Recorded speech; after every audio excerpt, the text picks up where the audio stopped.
اور حضرت لوط کو ان کے سمجھانے اور ان کے انکار پر مضطرب ہونے کا ذکر ہے، جس پر فرشتوں نے حضرت لوط کو تسلی دی کہ آپ فکر نہ کریں، ہم آپ کے رب کے فرشتے ہیں، یہ آپ اور ہم تک نہیں پہنچ سکیں گے۔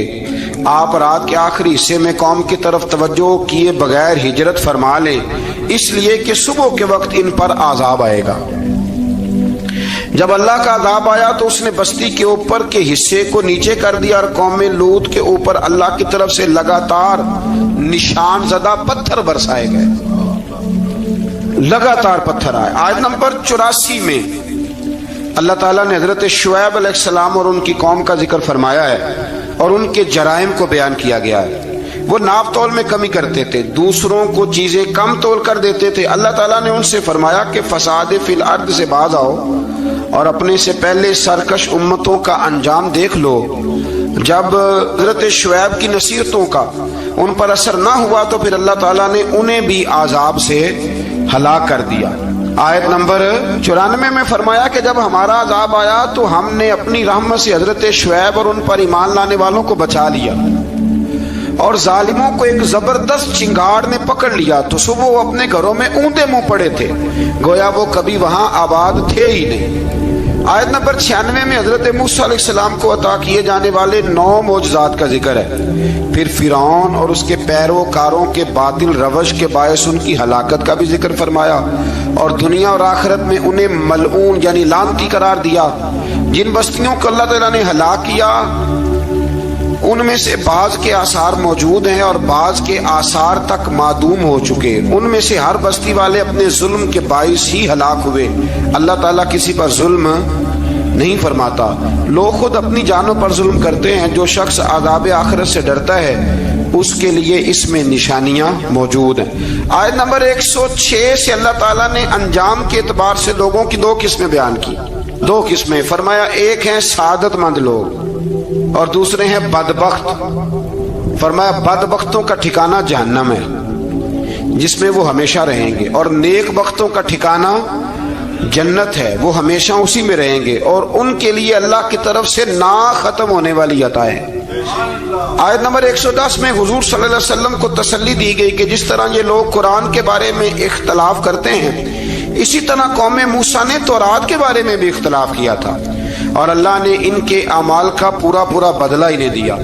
آیت نمبر 112 سے سرکشی کو چھوڑ کر احکامات دین پر استقامت اختیار کرنے اور ظالموں کے ساتھ میل جول رکھنے سے بچنے کا حکم دیا گیا ہے، اور فرمایا کہ ظالموں سے میل جول کا انجام دوزخ کی آگ ہے۔ ہم لوگ نہ شکوہ کرتے ہیں، کسی حکومت کو بنے ہوئے 6 مہینے گزرتے ہیں تو شکوہ شروع ہو جاتا ہے، حالانکہ وہ خود تو نہیں نہ بنتے، ان کو کوئی بنانے والا ہے۔ تو ظالم کا جو مددگار ہوتا ہے وہ بھی ظالم ہوتا ہے، اس لیے احتیاط کریں۔ اور یہ صرف سیاستدانوں کی بات نہیں، دنیا کے ہر معاملے میں آپ غور کریں کہ آپ کسی ظالم کے مددگار تو نہیں۔ اللہ تعالی ہمیں حق پر استقامت عطا فرمائے۔ آیت نمبر 114 میں دن کے دونوں طرفوں میں اور ابتدائی رات کے کچھ حصے میں اللہ تعالیٰ نے نماز قائم کرنے کا حکم دیا ہے، رات کے کچھ حصے میں بھی نماز پڑھنی چاہیے، اور یہ بھی بتایا کہ بے شک نیکیاں گناہوں کو مٹا دیتی ہیں، اور یہ نصیحت قبول کرنے والوں کے لیے نصیحت ہے۔ آیت نمبر 120 میں اللہ تعالیٰ نے فرمایا کہ ہم آپ صلی اللہ علیہ وسلم کو رسولوں کی تمام خبریں آپ کے دل کی تسکین اور تقویت کے لیے بیان کرتے ہیں، اور ان میں مومنوں کے لیے نصیحت اور عبرت ہے کہ ان ساری باتوں سے عبرت پکڑ لو۔ بچہ صرف وہی جو اللہ کے نبیوں کے طریقے پہ چلا اور نبیوں کے ساتھ رہا، باقی بچ سکے نہیں۔ اللہ تعالیٰ کی طرف سے توحید و رسالت اور وقوع قیامت کے دلائل بھی ہیں۔ آیت نمبر 123 میں فرمایا کہ آسمانوں اور زمینوں میں سب غیب اللہ ہی کے ساتھ مختص ہیں، اور ہر کام اسی کی طرف لوٹایا جاتا ہے۔ آپ اسی کی عبادت کیجئے، اسی پر توکل کیجئے، اور آپ کا رب لوگوں کے اعمال سے غافل نہیں ہے۔ اسی بارے میں نا آگے سورۃ یوسف شروع ہو رہی ہے، اس کو اللہ تعالیٰ نے کہا ہے کہ یہ بڑا پیارا قصہ ہے، احسن القصص کا، قصوں میں سونا قصہ۔ تو یہ کچھ 12ویں پارے میں اور کچھ 13ویں پارے میں ہے. میں نے یہ ارادہ کیا ہے کہ یہ ایک ہی دن پوری بیان کی جائے. قوم سبت کا ذکر فرمایا اللہ نے. ہفتے والے دن کچھ لوگ نافرمانی کرتے. ہمارے بھی ہیلے بہانے ہیں نا آج کل کاروبار میں. تو اسی سپارے کی آیت نمبر 65 کے اندر اللہ تعالیٰ نے حضرت داؤد کی قوم کا ذکر کیا کہ اللہ نے انہیں حکم دیا تھا کہ ہفتے والے دن مچھلیاں نہیں پکڑنی. تو وہ کہتے تھے چلو ہاتھ لگا کے نہیں پکڑنی, ہاتھ لگا کے. وہ ہمارے لوگ ہیلے بہانے تلاش کر لیتے ہیں نا. وہ بڑے جناب انشورنس والا آ گیا, اب وہ بینک والا آ گیا, اب وہ فلانے صاحب آ گئے, وہ تروڑ مروڑ کے کہانیاں باتیں, اور پھر ہمیں بھی رستے مل جاتے ہیں بچنے کے. مفتی صاحب نے کہہ دیا تھا ایک مولانا سے میں نے ان کو کہا ہفتے والے دن مچھلیاں نہیں پکڑنے کا. نہیں پکڑتے, چھوٹے چھوٹے حوض بنا لیے. تو مچھلیاں زیادہ آتی تھی اس دن, یہ بھی اللہ کی قدرت تھی. نماز کے وقت گاہک زیادہ آتے ہیں, یہ اس کی قدرت ہوتی ہے. تو وہ مچھلیاں حوض میں جمع ہو جاتی ہیں. یوں سمجھ لیں کہ جال انہوں نے لگا لیے ہوئے, تو جال میں وہ پھنستی رہتی تھی, حوضوں میں آتی رہتی تھی. ہفتے کو نہیں پکڑتے تھے, اتوار کو پکڑ لیتے تھے. تو پھر اللہ نے انہیں سزا دی. فرمایا تماشے کرتے ہو اللہ کے حکم کے ساتھ. کیا سزا دی؟ فَقُلْنَا لَهُمْ كُونُوا قِرَادَةً خَاسِئِينَ. فرمایا بندر بن جاؤ دھتکارے ہوئے. جو رزق حرام طریقے سے کماتے تھے رب انہیں بندر بنا دیتا تھا. ابھی بھی میں نے دیکھے ہیں بڑے بڑے تاجر پاگلوں جیسی زندگی گزار رہے ہیں. نفسیاتی طور پہ سکون نہیں ہے, کروڑوں روپیہ پڑا ہے. کیوں؟ اس لیے کہ رب کے بتائے ہوئے طریقے کے مطابق تجارت نہیں کرتے. آگے ایک اور دلچسپ بات آ گئی. بنی اسرائیل کے اندر نا ایک شخص نے اپنے چچا کو قتل کر دیا جائیداد کے لیے. یہ دیکھیں کب سے لوگ جائیداد کے لیے قتل کرتے آ رہے ہیں. چچا کو قتل کر دیا, اور قتل کر کے حضرت موسیٰ علیہ السلام کے پاس آئے کہ میرے چچا کو کسی نے قتل کر دیا ہے, تو بتائیں کیا کرنا ہے. تو آپ نے فرمایا کہ گائے ذبح کرو, اور اس کا ایک ٹکڑا مقتول کو مارو, مرنے والے کو. وہ خود اٹھ کے بتا دے گا مجھے کس نے قتل کیا ہے. اب ارادہ نہیں تھا گائے ذبح کرنے کا, تو بہانے کرنے لگے. ارادہ نہیں نہ ہوتا تو پھر کیا ہوتے ہیں, کہنے لگے گائے کس طرح کی ہو, بوڑھی ہو کہ بچی ہو, رنگ کیسا ہو, جوان ہو کہ چھوٹی ہو, حال میں ایک دفعہ چلنا سیکھ گئی ہو یا ابھی نہ سیکھی ہو. تو بتاتے گئے تو رب بھی شرطیں بیان کرتا گیا. گہرے زرد رنگ کی ہو, حال کے اندر اسے نہ چلایا گیا ہو, پانی نہ نکالا گیا ہو, نہ بچی ہو نہ جوان ہو, اس کے درمیان ہو. یہ ساری شرطیں کہاں پائی جاتی تھی؟ حضرت موسیٰ علیہ السلام کی قوم کا ایک شخص تھا جو اللہ کا ولی تھا. وہ جب انتقال کرنے لگا نا, اللہ اکبر, دیکھو رب ولیوں کی اولادوں پر بھی کتنا فضل فرماتا ہے. وہ جب انتقال کرنے لگا تو ایک اس کے پاس چھوٹی سی بچیا تھی, گائے کی بچی. اس نے جنگل میں چھوڑ دی. کہنے لگا یا اللہ میں تیرے نام پہ چھوڑتا ہوں, میرا بچہ جوان ہو جائے تو اسے دے دینا, اور تو سرمایہ ہی کوئی نہیں. بچہ بڑا ہوا تو بچہ بھی بڑا نیک تھا, اپنی ماں کا بڑا فرما بردار تھا. اس کی ماں نے کہا بیٹا تیرے باپ نے ایک گائے چھوڑی تھی. تو بچہ جنگل میں گیا اور جا کے کہنے لگا اے اللہ میری گائے مجھ سے ملا دے. تو رب کریم نے وہ گائے واپس کر دی. وہ گائے گھر لے آیا. اب وہ کہنے لگا اماں بیچ دوں, تو اماں کہنے لگی بیٹا میرے پوچھے بغیر نہ بیچنا. کئی دفعہ گاہک لگے, پر اس نے کہا جب تک میری اماں نہ کہے گی میں بیچوں گا. ادھر بنی اسرائیل والے شرطیں جتنی گائے کے بارے میں پوچھ چکے تھے وہ ساری اسی گائے میں پائی جاتی تھی. تو یہ ڈھونڈتے ڈھونڈتے وہاں پہنچ گئے. تو کہنے لگے گائے چاہیے. تو اس نے کہا بھی تمہاری مرضی سے نہیں, قیمت میری مرضی کی. ایک مفسر نے تو یہاں تک لکھا ہے کہ اس نے کہا گائے ذبح کر کے نا, تو جتنا گائے کے اندر گوشت ہوگا نا اتنا ہی کھال کے اندر تو مجھے مال بھر کے دو گے, اتنے سکے بھر کے دو گے, اتنی اشرفیاں بھر کے دو گے, تو پھر تمہیں گائے دوں گا. تو پھر یہ گائے انہیں ملی اور یہ گائے لے کر کے آئے. زیادہ سوالات نہ کرتے تو زیادہ الجھتے نہ. ہم بھی دین کے معاملے میں بڑے سوال جواب کرتے ہیں. اتنا سوال کریں جتنی اس کی ضرورت ہے. ان لوگوں نے سوالات زیادہ کیے تو پھر الجھ زیادہ گئے. تو میرے بھائی اس کا ذکر بھی اللہ تبارک و تعالیٰ نے پہلے پارے کے اندر بیان فرمایا. پھر اللہ کریم نے فرمایا کہ کچھ ایسے لوگ بھی ہیں یہودیوں میں سے جن کا دعویٰ ہو گیا ہے کہ ہم اللہ کے بڑے پیارے ہیں. فرمایا یہ صرف ان کے منہ کی باتیں ہیں, یہ تو قیامت میں پتہ چلے گا نا کہ اللہ کا پیار کس کے ساتھ زیادہ ہے. اور پھر یہ بھی یہودیوں نے دعویٰ کیا ہے اسی پارے میں. اللہ فرماتے ہیں کہ ان کا دعویٰ ہے کہ ہم اللہ کے بڑے پیارے ہیں, جنت میں ہم ہی جائیں گے. تو اللہ فرماتا ہے پھر مرنے کی دعا تو کرو, جنت میں تو مر کے جانا ہے نا.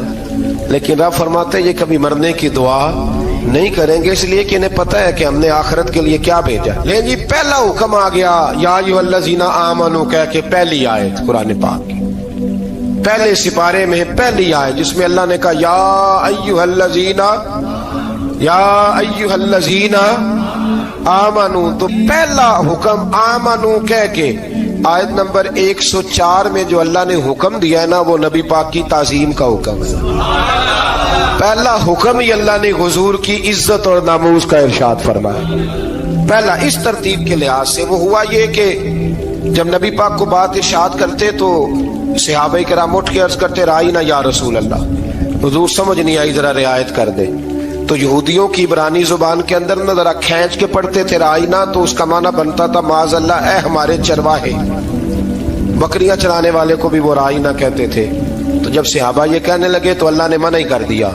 فرمایا میرے محبوب کے غلاموں اس لفظ کے پیچھے چھپ کے, اس لفظ کے پیچھے چھپ کے لوگ میرے نبی کی بے ادبی کر جاتے ہیں. تو جس لفظ کا کوئی ایک معنی بے ادبی والا بنتا ہو وہ لفظ بھی میرے نبی کے لیے نہ کہو. لفظ وہ والے کہو جس میں کوئی بے ادبی کا معنی نکلے نہ. یہاں لوگوں نے بڑے بڑے لفظ نہیں بول دیے پھر کہتے میرا مطلب یہ تھا, میرا مطلب وہ تھا. تو تو نے وہ لفظ بولا کیوں جس کا کوئی غلط مطلب بھی نکل سکتا تھا. اللہ نے فرمایا یا ایھا الذین آمنوا لا تقولوا رائینا, اے ایمان والو رائینا کہو ہی نہ. تو یا اللہ کیا کہیں؟ فرمایا وقولوا انظرنا, تم کہو یا رسول اللہ ایک نظر فرمائیے. انداز دیکھیے انظرنا ایک نظر. تو ہمارے بزرگ تو پہلے ہی بڑے پیار والوں نے کہہ دیا یا رسول اللہ انظر حالنا. کہتے کہاں سے لاتے ہو جملے؟ میں نے کہا اللہ کی کتاب سے. یا رسول اللہ انظر حالنا یا حبیب اللہ اسمع قالا. تو تم کہو انظرنا, محبوب نظر کرم کرے. واسمعوا, اور کیا ضرورت ہے دوبارہ پوچھنے کی؟ اللہ کہتا ہے پہلے ہی دھیان سے سنا کرو, پہلے ہی واسمعوا, پہلے ہی احتیاط سے سنو. وللکافرین عذاب علیم, اور کافروں کے لیے دردناک عذاب ہے. لے جی اسی پارے میں اللہ تبارک و تعالیٰ نے پھر اہل یہود کا ذکر کیا. تو یہود کہنے لگے کہ ہم حضرت ابراہیم کے ماننے والے ہیں. تو اللہ کریم نے وہ بھی ذکر کیا کہ میں نے تو ابراہیم کو آزمایا ہے. وَإِذِ ابْتَلَىٰ إِبْرَاهِيمَ رَبُّهُ بِكَلِمَاتٍ فَأَتَمَّهُنَّ, ہم نے ابراہیم کو کچھ چیزوں سے آزمایا ہے, وہ ہماری آزمائش پہ پورے اترے. قَالَ إِنِّي جَاعِلُكَ لِلنَّاسِ إِمَامًا, تو پھر ہم نے انہیں کہا کہ ہم آپ کو پوری دنیا کا امام بنائیں گے. وہ آزمائش کیا تھی؟ آگ میں جانا بھی آزمائش, بیٹے کا نہ ہونا بھی آزمائش, بیٹا ہوا تو پھر اسے وادی غیر ذی زرع ان میں چھوڑ کے آنا بھی آزمائش, بڑا ہوا تو پھر ذبح کرنا بھی آزمائش. فرمایا جہاں جہاں آزمایا ہے نا ابراہیم ہماری آزمائش میں پورے اترے. فرمایا تو مفت میں حضرت ابراہیم کی اولاد بنتے ہو اور ان کا نام لیتے ہو اور ان کے ساتھ اپنا تعلق بناتے ہو, دیکھو تو صحیح وہ کتنی آزمائشوں سے گزرے. تو اس کا بھی اللہ نے اسی میں ذکر فرمایا. اور پھر وہ بات کرتے تھے حضرت یعقوب کی اور حضرت اسحاق کی. تو فرمایا وہ تو ہمارے اتنے خاص بندے تھے کہ وصال کے وقت بھی انہوں نے اپنی اولادوں کو نصیحت فرمائی تھی کہ اللہ کی توحید پہ قائم رہنا. اس کا ذکر بھی اللہ نے اسی پارے میں بیان فرمایا. اور جو حضرت ابراہیم اور جناب اسماعیل نے کعبہ تعمیر کیا تو اس کا ذکر بھی اللہ تعالیٰ نے اسی بارے میں فرمایا. فرمایا جب وہ کعبہ بنا رہے تھے تو کہہ رہے تھے ربنا تقبل منا, کہہ رہے تھے اے اللہ بنا ہم نے دیا ہے پر مہربانی فرما ہم سے قبول فرما لے.